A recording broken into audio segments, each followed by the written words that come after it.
A sealed codex was found hidden in a cave. Fragile, ancient, and mysterious, it would sit in a bank vault for decades, its contents unknown to the world. But when finally examined, it revealed something shocking. A gospel attributed to Judas Iscariot himself. The Gospel of Judas, written in Coptic, portrays Judas not as a traitor, but as a trusted disciple. What? That's right. In this gospel, Jesus allegedly asks Judas to betray him so that his spirit could be freed from the flesh. The church was stunned. Scholars were divided. Conspiracy theories exploded. Was this real? Was it heresy? Or was it the missing puzzle piece of a greater mystery? The first scene, the content, Judas, the chosen one. In this lost gospel, Judas is not the villain. He is the only one who understands Jesus' divine mission. Jesus laughs at the other disciples. He tells Judas, "You will exceed all of them, for you will sacrifice the man that clothes me." In other words, Judas would help Jesus shed his earthly body so his spirit could ascend. This gospel turns everything upside down. It suggests a Gnostic worldview, one where the material world is evil and salvation comes through secret knowledge.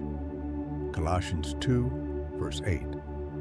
Beware lest any man spoil you through philosophy and vain deceit, after the tradition of men, after the rudiments of the world, and not after Christ.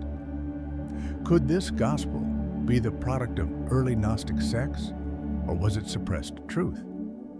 The second scene, the conflict, Scripture versus secret knowledge.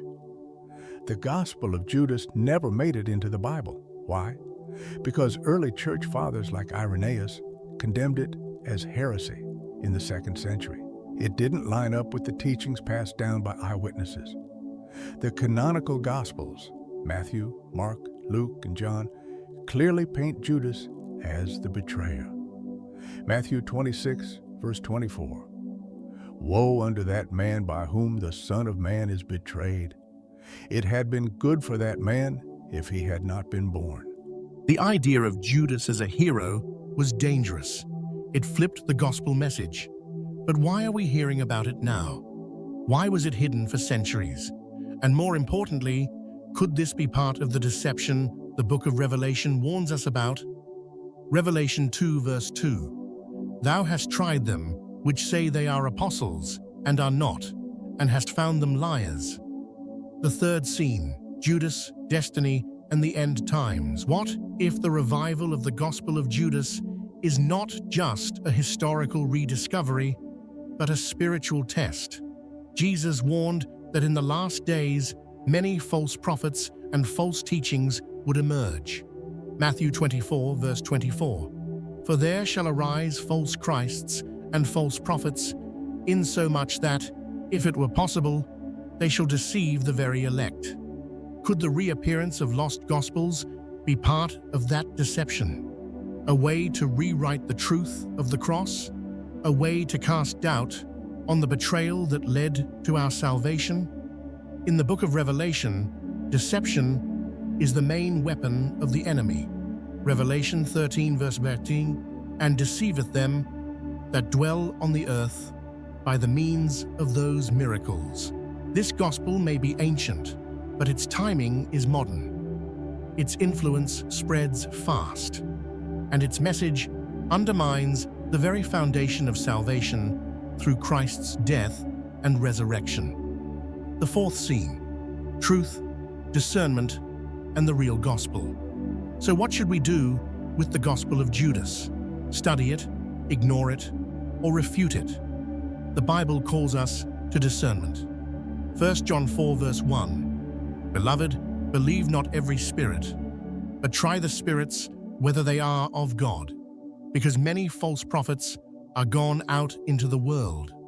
Judas was chosen, but not to be a hero. He fulfilled prophecy, but also faced judgment. John 13, verse 27. Then said Jesus unto him, That thou doest, do quickly. The real gospel is not hidden. It was never secret. It's been proclaimed for 2,000 years that Jesus died for sinners was buried, and rose again. And that includes even those, like Judas, who walk away from truth. In these last days, ancient lies are being dressed as new truths.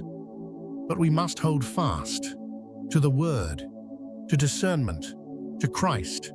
Are you rooted in the real gospel, or are you being drawn to the seductive whispers of false ones? Galatians 1 verse 8. But though we, or an angel from heaven, preach any other gospel, let him be accursed. In conclusion, the choice is yours. The lost Gospel of Judas is more than a relic. It's a test, a mirror of our times. Will you follow whispers of deception, or cling to the unshakable truth of Christ? Stay rooted, stay discerning, and stay awake. God bless you.